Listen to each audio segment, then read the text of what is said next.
but they do have a tender side. At a sacred river, they bond by cleaning each other.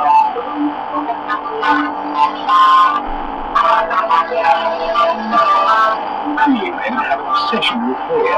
They can't grow enough of it. And all they do, they keep it forever, preserving it in wigs that sometimes take years to construct. It is very difficult for a young police boy to have a wig. That's a very important part of the life. That's why the boys go to the wig school.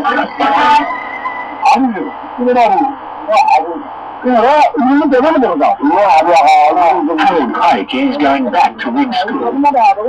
He spent 4 years studying the art of hair arrangement as part of his initiation to manhood. But a tribal dispute means he can't return home to retrieve his own wigs.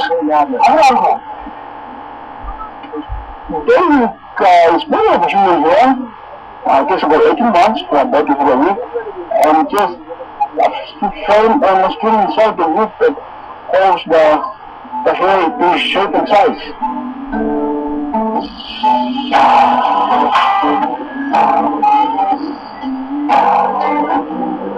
To grow good, healthy hair, the young men live together in a monastic lifestyle, under the guidance of the wigmaster.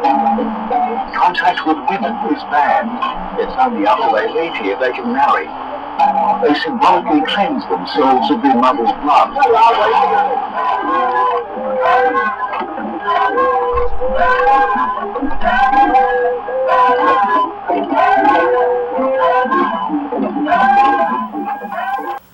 Not a YouTuber, I just like making videos. And that clip I just showed you right there, that's the real true hair hats. You know what I'm saying? You can't get more hair hatted out than those guys right there, wearing the hair helmets with chin straps on. You know what I'm saying? And then what they was doing there, creating each other's hair pieces on their heads and how they hang with each other, have no contact with women while they're going into hair making school or whatever. By our standards, that's very effeminate. You know what I'm saying? Very homo by our standards. But I guarantee you, in their society, the thoughts of homosexuality, you get killed. But you know what I'm saying? That's not a jab at homosexuals at all. Now that's the Papiai tribe of New Guinea. Now these are, and some of our ancestors come from this tribe. You know what I'm saying? Because a lot of these dudes look like dudes I know. But you know, as I was saying, these guys, as feminine as that seems, they never were truly punked out by the British. I believe the British have caught some of these guys and sold them into slavery, but the society was never truly dominated or controlled by the British. You know, these are the type of people that probably die before they bow down to the white man, you know. And I don't care how pro-black you act here in America, I think the majority, you know what I'm saying, we're all the white men's bitch in one way or another, Europeans bitch. But we're going to go into this thing of hair hats and weave and hair attachments and all this other thing. And you know my stance is, I don't really criticize blacks in America, you know what I'm saying. I always look at things from a historical standpoint and a world view. You know what I'm saying? I ain't going to just focus on a black community and shame them for like, you shouldn't be doing this. You know, human beings throughout history and all cultures, if they have the ability to alter themselves, a lot of them would. Whether it's being some kind of piercing, neck things, doing things to slant their foreheads, a lot of things to alter how they were born. You know, this doesn't exactly mean there's self-hatred. It means that we're not animals. You know what I'm saying? If we can do it, we can do it. Some people are going to do it. Some people don't want to do it. As far as black women are wearing weaves, and because they're self-haters, that's a myth. That's a complete myth and a pretty much a fucking lie. Because there's people all over the world right now, especially in Korea and Japan, getting surgery because they don't like the way they look. You know, it's eye surgery.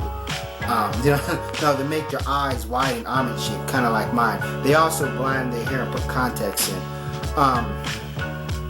And people in India skin whitening cream is real big in India. You can look that up. It's a humongous market in India. You know, we can call it self-hate or whatever, but it's just, well, actually, I think that is self-hate, but you know, people have, and if we look at the Europeans, you know what I'm saying, some of them, you know, they color their hair different, and they change their hair texture or do something so they can get dreadlocks and cornrows. You know, it's just, you know, in this country we got freedom of expression. Now back to the hair weave game and hair hats. First of all, every time you look at money, you know what I'm saying, you're looking at a hair hat, because our founding fathers wore hair hats. You know what I'm saying? That's funny. I actually made myself laugh on that one. I'm not even a funny guy. But the hair weave game here, I'm like, it's too late to try to put the clamp down or try to stop it.